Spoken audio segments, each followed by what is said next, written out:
Welcome to second lecture of matrix. मैंने पहले lecture में आपको बताया था मैट्रिक्स क्या है, टाइप्स ऑफ मैट्रिक्स क्या है, मैट्रिक्स का फॉर्मेशन कैसे होता है। आज मैं आपको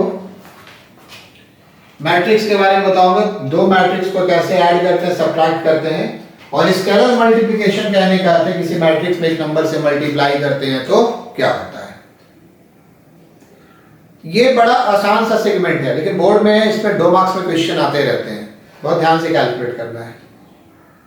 तो सबसे पहली बात है, वी कैन ऐड और सब्ट्रैक्ट 2 और more matrices of same order. We can add और सब्ट्रैक्ट 2 और more matrices of same order. अगर मैट्रिक्स सेम ऑर्डर का हो तभी ऐड और सब्ट्रैक्ट कर सकते हैं। एंड द रिजल्टेंट मींस जो एडिशन और सब्ट्रैक्शन आएगा इज ऑब्टेन्ड by adding और subtracting corresponding elements, और जो भी आएगा वो corresponding element से आएगा। जैसे अगर हम इसको टेक्निकली लिखना चाहें,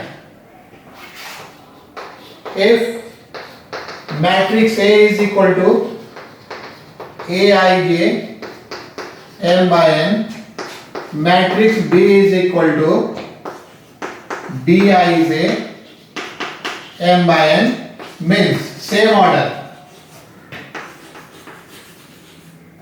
This is the order, this is the order. Then A plus B, Aij plus Bij m by n. This is what? This is corresponding elements.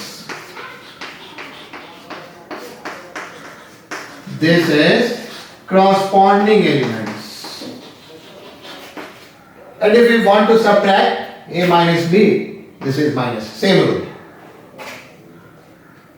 Sometimes क्या होता है, जब हम लोग इस तरह से लिखते हैं तो बड़ा अजीब लगता है, पता नहीं सर क्या क्या लिख दिए। But you have to go for it. Higher class में जाएंगे ना तो आपको ये समझना होगा। ये आपको समझ में आ गया तो ठीक है, नहीं तो मैं एक एग्जांपल देता हूँ और फिर मैं वापस आऊंगा। बड़ा आसान है। For example, if A is equal to 203 4 minus 9 1, B is equal to 3 8 minus 1 6 minus 2 0, then A plus B what? Can we add these two matrices? क्या हम ये दो matrices को ऐड कर सकते हैं? तो बिल्कुल ऐड कर सकते हैं। क्यों? ऑर्डर सेम है। ऑर्डर बताइए तो इसका क्या है? 2/3 या 3/2, 2/3 या 3/2। बस सिंपल है। ये पहला रो है, ये दूसरा कॉलम है, तो 2 रो है 2। ये पहला रो है और ये दूसरा रो है, तो 2 रो है 2। पहला कॉलम, दूसरा कॉलम, तीसरा कॉलम, 2/3। ये भी आपका क्या है? 2/3। तो ये ऐड हो सकता है। अलग ऑर्डर के होते तो ऐड नहीं होते। ये समझ में आ गया? कॉरस्पॉन्डिंग एलिमेंट्स कहने का अर्थ है ये 2 और 3 ऐड होगा, तो 2 और 3 ऐड होकर क्या होगा? 2 + 3 5। ये 0 और 8 ऐड होगा, कॉरस्पॉन्डिंग मतलब ये हमारा जिस पोजीशन पे है वही इस पोजीशन पे है, फर्स्ट और सेकंड कॉलम के पोजीशन पे है। तो 0 + 8 कितना हो गया? 8। 3 - 1 कितना हो गया? 2। 4 + 6 कितना हो गया? 10। 9 - 2 कितना हो गया? 7। और 1 + 0 कितना हो गया? 1। A + B।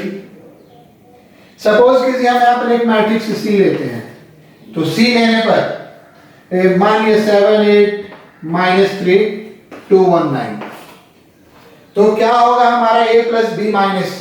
अब हम कहें कि हमको A + B - C निकालना है, तो ऑब्वियस है इससे इसको क्या करेंगे? सब्ट्रैक्ट करेंगे। तो 5 - 7 इज व्हाट? -2। 8 - 8 is what? 0। 2 - -3 में से 2 + 3 is what? 5। फिर 10 - 2 is what? 8। 7 - 1 is what? 6। and 1 - 9 is what? -6। So this is what about addition and subtraction of two matrices.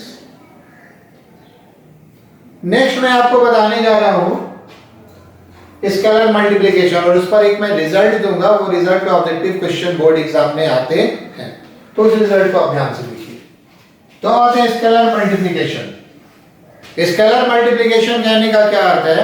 किसी मैट्रिक्स में किसी नंबर से मल्टीप्लाई करने पर क्या होता है? मैट्रिक्स स्क्वायर भी हो सकता है, नॉन स्क्वायर भी हो सकता है। देखिए क्या है इसका multiplication, scalar multiplication. If a is equal to aij m by n, then k is equal to kaij m by n। अगर कोई ये मैट्रिक्स है और इस मैट्रिक्स में किसी स्केलर k से मल्टीप्लाई किया जाए तो ये k ईच एलिमेंट में मल्टीप्लाई हो जाता है। ये डिफर करता है डिटरमिनेंट से। डिटरमिनेंट में क्या था याद कीजिए, और डिटरमिनेंट नहीं पढ़े तो उसके पढ़ने के बाद ही मैट्रिक्स पढ़िए। डिटरमिनेंट में क्या था, किसी एक रो या एक कॉलम के सारे एलिमेंट से मल्टीप्लाई होता है, but what is in the matrix, ये सारे एलिमेंट से मल्टीप्लाई हो जाता है। For example if a is equal to 2 3 0 4 minus 7 6, then 5a is equal to what, ये सब में मल्टीप्लाई हो जाएगा। इसमें 5 से मल्टीप्लाई करेंगे 10, 3 into 5 15, 0 into 5 0, 4 into 5 20, minus 7 into 5 minus 35, और 6 into 5 आपका कितना हो गया, 6 into 5 30। देखिए मैट्रिक्स और डिटरमिनेंट के बारे में 2-3 बातें एकदम क्लियर रखिए। पहला, डिटरमिनेंट स्क्वायर होता है, मैट्रिक्स स्क्वायर भी हो सकता है, नॉन स्क्वायर भी हो सकता है। दूसरा, हर डिटरमिनेंट का एक वैल्यू होता है, मैट्रिक्स का कोई वैल्यू नहीं होता, ये रेक्टेंगुलर एरे है। हाँ, स्क्वायर मैट्रिक्स का डिटरमिनेंट का वैल्यू हो सकता है। तीसरी बात है, डिटरमिनेंट को हम एक लाइन में लिखते हैं, मैट्रिक्स को हम बॉक्स में लिखते हैं, ब्रैकेट ऐसे भी लिख सकते हैं, और नॉर्मली बड़ा ब्रैकेट लेते हैं। और सबसे इंपॉर्टेंट बात है मल्टीप्लिकेशन के बारे में, अगर ये डिटरमिनेंट होता, मान लीजिए कोई स्क्वायर डिटरमिनेंट है 2 3 4 1 3 0 3 1 9, या ठीक है, इसमें 5 से गुना कर दें तो ये किसी एक रो या किसी कॉलम में गुना होता है। इसी पे प्रॉपर्टी आगे आने वाला है, एक रो या एक कॉलम में मल्टीप्लाई होता है। मैट्रिक्स में क्या होता है, मैट्रिक्स में ये ईच एलिमेंट से मल्टीप्लाई होता है। What does it shows, what does it show, ये दिखाता है कि ए आई जे जो भी एलिमेंट है, सारे एलिमेंट किससे मल्टीप्लाई होगा, के से मल्टीप्लाई होगा। तो आगे बढ़ने से पहले मैं आपको एक साइमल्टेनियस इक्वेशन दे रहा हूं। नॉर्मली मैट्रिक्स में साइमल्टेनियस इक्वेशन पे क्वेश्चन बोर्ड एग्जाम में आता है, उसमें एडिशन सब्ट्रैक्शन मल्टीप्लिकेशन की जरूरत होती है। आप उस क्वेश्चन को और उसके सॉल्यूशन को ध्यान से देखिए, ऐसा कुछ क्वेश्चन मैं प्रैक्टिस भी करने दूंगा। Easy, let us solve A simultaneous equation based on matrix. A and B are two matrices satisfying these relations. 2a plus 3b is this matrix, 3a plus 2b is this matrix. We have to find matrix A and matrix B. It is just like, ये बिल्कुल ऐसा ही है जैसे आप solve करते थे 3x plus 2y is equal to 7, 2x plus 3y is equal to 11 and so on. बिल्कुल इसी तरीके से पहले हम मल्टीप्लाई करके b को कैंसिल करेंगे, a का मान निकालेंगे, जो भी ऐड सब्ट्रैक्ट करना होगा उसमें कॉरस्पॉन्डिंग एलिमेंट या एंट्री, एलिमेंट या एंट्री कहते हैं, कॉरस्पॉन्डिंग एलिमेंट या एंट्री ऐड या सब्ट्रैक्ट होगा। हाँ, मल्टीप्लाई या डिवाइड करना होगा किसी नंबर से, स्केलर से, तो सारे एलिमेंट में मल्टीप्लाई या डिवाइड होगा। तो चलिए देखते हैं इसके सॉल्यूशन को। सपोज कीजिए मैंने इसको ही मान लिया पहला इक्वेशन, और इसको मैंने क्या मान लिया दूसरा इक्वेशन। तो जस्ट पहले हम b को कैसे एलिमिनेट करेंगे, तो हम b को एलिमिनेट करेंगे equation 1 into 2 minus equation 2 into 3। b eliminate हो जाएगा, क्यों, इसमें 2 से मल्टीप्लाई करेंगे तो क्या होगा 4a plus 6b, और इसमें अगर हम मल्टीप्लाई करेंगे 2 से तो क्या होगा, सॉरी इसमें हम 3 से मल्टीप्लाई, क्या होगा 9a plus 6b। अब किसी एक को कैंसिल कर सकते हैं, अब ना इंटरेस्टिंग पॉइंट, चलिए मैं दोनों का भी लिखूंगा। When this is multiplied by 2, each element is multiplied by 2. जब इसमें 2 से मल्टीप्लाई करेंगे तो क्या होगा, जो भी एलिमेंट है, जितने भी एलिमेंट्स हैं, सारे एलिमेंट्स में 2 से मल्टीप्लिकेशन हो जाएगा। तो ये आपका कितना हो गया, 2 से -6, 28, 30 और 58। जब हम इसमें 3 से मल्टीप्लाई करेंगे, यहां बीच में माइनस है, चलिए वो बात नहीं करेंगे। जब हम इसमें 3 से मल्टीप्लाई करेंगे तो इसके सारे एलिमेंट किससे मल्टीप्लाई हो जाएंगे, ये सारे एलिमेंट मल्टीप्लाई हो जाएंगे 3 से।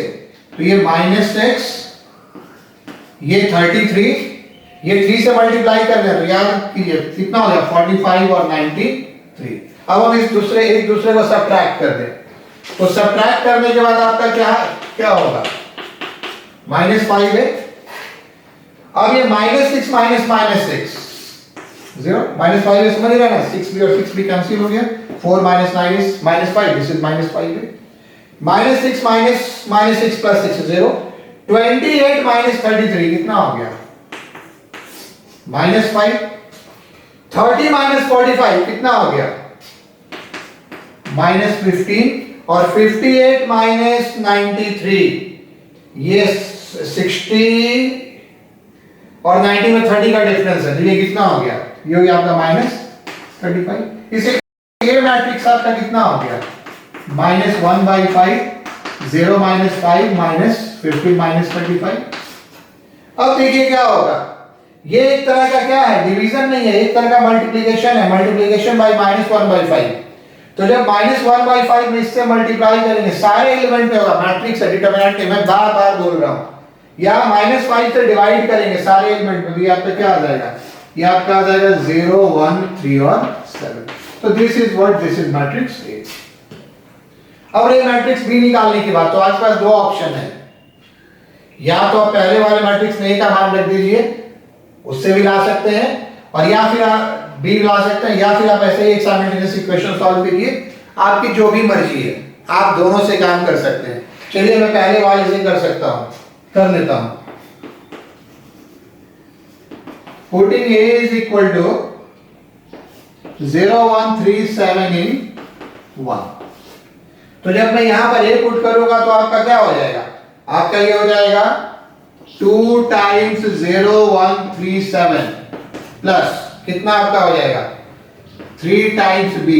ये किसके बराबर हो गया आपका, ये आपका बराबर हो गया -3 प्लस 14, फिर कितना हो गया 15 और 29। चलिए क्वेश्चन जरा मैं हटा लूं, स्पेस और चाहिए, ये तो आ चुका है ऑलरेडी। ये मल्टीप्लाई कीजिए तो आपका क्या हो गया 0 2 6 और 14, सब में मैंने मल्टीप्लाई किया, ये जितने भी एलिमेंट्स थे मैंने सब में मल्टीप्लाई किया, प्लस 3b, ये आपका कितना हो गया -3 14 15 और 29। आगे बढ़ते हैं, 3b आपका कितना हो गया -3 14 15 29 माइनस कितना हो गया 0 2 6 14। चलिए फिर से सबट्रैक्ट कर दें, ये आपका -3 -0 -3 14 -2 12 15 -6 9 और 29 -14 15, ये आपका कितना हो गया 3b। इससे b का वैल्यू आपका क्या हो गया 1/3 -3 12 9 15। तो ये आप डिवाइड कर देंगे तो क्या मिलेगा -14। ठीक है, डिवाइड कर देंगे, सब में डिवाइड होगा, समझ रहे हैं ना। क्योंकि यहाँ पे मैंने कर दिया था, यहाँ जल्दी से कर दे रहा हूँ। ये क्या हो जाएगा -14 इसमें डिवाइड होगा 9/3 3 15/3। तो आपका आंसर क्या हो गया, मैट्रिक्स ए इतना हो गया और मैट्रिक्स बी इतना हो गया। ठीक है, आप ए को भी साइमल्टेनियस इक्वेशन से सॉल्व कर सकते थे, कभी कभी हम लोग करते हैं, डेटा इंटीजर में नहीं आता है। अब इस लेक्चर में, ये लेक्चर मैं छोटा रख रहा था क्योंकि इसके बाद वाला लेक्चर बड़ा इंपॉर्टेंट होगा, मल्टीप्लिकेशन ऑफ टू मैट्रिसेस। पर इस लेक्चर में मैं आपको प्रॉपर्टी बता रहा हूं, ये बहुत इंपॉर्टेंट प्रॉपर्टी है, बोर्ड एग्जाम में भी इस पे क्वेश्चंस आते हैं। ठीक है, उस प्रॉपर्टी को आप देखिए। तो इस वीडियो का फाइनल पॉइंट आप देख लीजिए, ये प्रॉपर्टी है, if matrix A is a square matrix of order n जब मैट्रिक्स स्क्वायर होता है तो उसमें n बाय n लिखना कोई जरूरी नहीं है। स्क्वायर वर्ड क्या दिया, मतलब पहला n तो दूसरा क्या है, n है। If matrix A is a square matrix of order n, then determinant of matrix K is k to the power n determinant A। इसको बहुत बार हम सिंबॉलिक में लिखते हैं। इसको लिखिएगा, if A is equal to aij n by n, then determinant K is equal to k to the power n determinant K। Actually जो मैंने ऊपर लैंग्वेज लिखा है उसका मतलब सिर्फ इतना ही है। और एक मैं और बात बता दूं, इसको मैं ऐसे भी लिखता हूं, determinant k to the power n determinant. बहुत लोग इसको मॉडुलस पढ़ते हैं, लेकिन मैट्रिक्स मॉडुलस जैसे साइन में होता है, जब मैट्रिक्स मॉडुलस जैसे साइन में होता है तो ये मॉडुलस नहीं है, ये एक्चुअली क्या है, ये आपका है डिटर्मिनेंट ऑफ मैट्रिक्स A। और जैसे ही मैंने वर्ड डिटर्मिनेंट की बात की तो टर्म जो स्क्वायर मैट्रिक्स है वो अपने आप उसमें इन्वॉल्व हो गया, क्योंकि डिटर्मिनेंट जब भी निकलेगा किसका निकलेगा, डिटर्मिनेंट जब भी निकलेगा आपका स्क्वायर मैट्रिक्स का ही निकल सकता है। इस प्रॉपर्टी को समझाने के लिए मैं 3x3 का एग्जांपल लेता हूं। मैं वर्ड प्रूफ यूज नहीं करूंगा, मैं वर्ड यूज करूंगा एक्सप्लेनेशन, क्योंकि मेरे लिए प्रूफ और एक्सप्लेनेशन में काफी अंतर है। बस जब मैं एक्सप्लेनेशन लिखता हूं जो बात आपको आसानी से समझ में आ जाए। जैसे आप यहां देखिए, सपोज कीजिए आपका मैट्रिक्स ए है, A B C L M N P Q R, तो आपका क्या होगा, के ए कितना होगा, आपका के ए होगा के ए के बी के सी के एल के एम के एन, और क्या होगा के पी के क्यू के आर, के पी के क्यू और के आर। बात को ध्यान से समझेंगे, ये मैट्रिक्स है, बॉक्स मींस क्या है, मैट्रिक्स है, इसमें हमने मल्टीप्लाई किया के से, तो मैट्रिक्स के स्केलर मल्टीप्लिकेशन का प्रॉपर्टी क्या था, सारे एलिमेंट में मल्टीप्लाई हो गया। अब देखिए ये पावर n मींस यहां पे पावर 3 बाहर आता है। What is the basic reason behind it, इस बात को आप ध्यान से समझेंगे।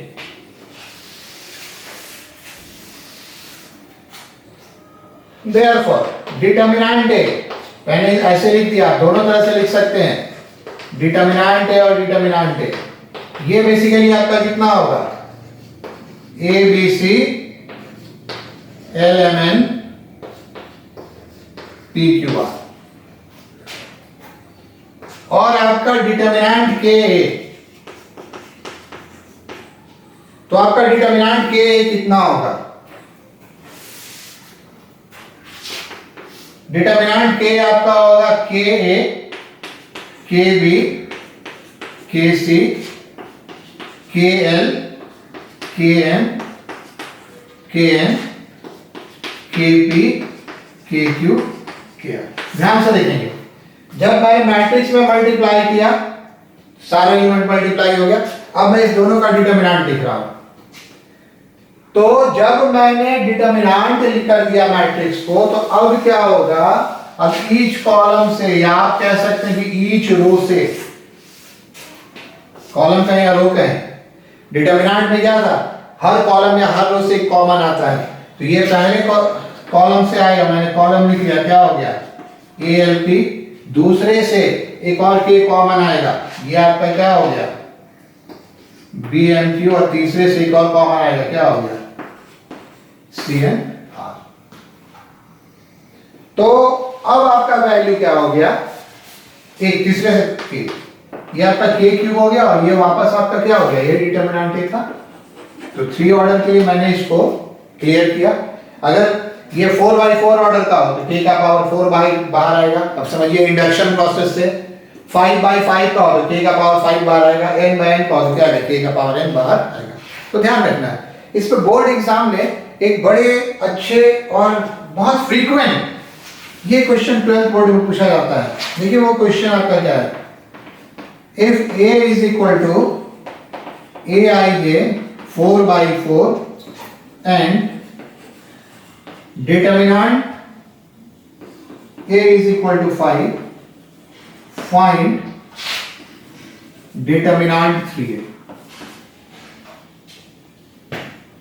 तो दरअसल देखिए ए आई के 4/4 मींस ऑर्डर क्या हो गया, ऑर्डर 4 हो गया, डिटरमिनेंट 3k, k का वैल्यू कितना हो गया 3। तो आप सॉल्यूशन में क्या लिखेंगे, एक्चुअली आप लिखेंगे डिटरमिनेंट के 3, तो ये आप लिखेंगे 3 to the power 4 into determinant के। प्रॉपर्टी को आप समझेंगे, ये 3 है, जैसे यहाँ पे k था तो k का जगह क्या हो गया 3, ऑर्डर कितना हो गया, ऑर्डर 4 हो गया, तो 4 हो गया तो हर कॉलम से एक एक कॉमन आएगा, तो 3 टू द पावर 4 डिटरमिनेंट है, डिटरमिनेंट का मेंशन है, कितना मेंशन है 5, 81 into 5, 81 into 5 is 405, सही किया ना, 5 1 5 80। तो ये एक प्रॉपर्टी है। ये मैं बहुत छोटा लेक्चर फिनिश कर रहा हूं, अगले लेक्चर में मैं सिखाऊंगा जो सबसे इंपॉर्टेंट है, मल्टीप्लिकेशन ऑफ टू मैट्रिसेस। अगर आप सही मानिए तो प्रैक्टिस वाली पढ़ाई वहीं पे शुरू हो रही है, तो आप उस लेक्चर में स्ट्रेट फॉरवर्ड जा सकते हैं। Okay, thank you.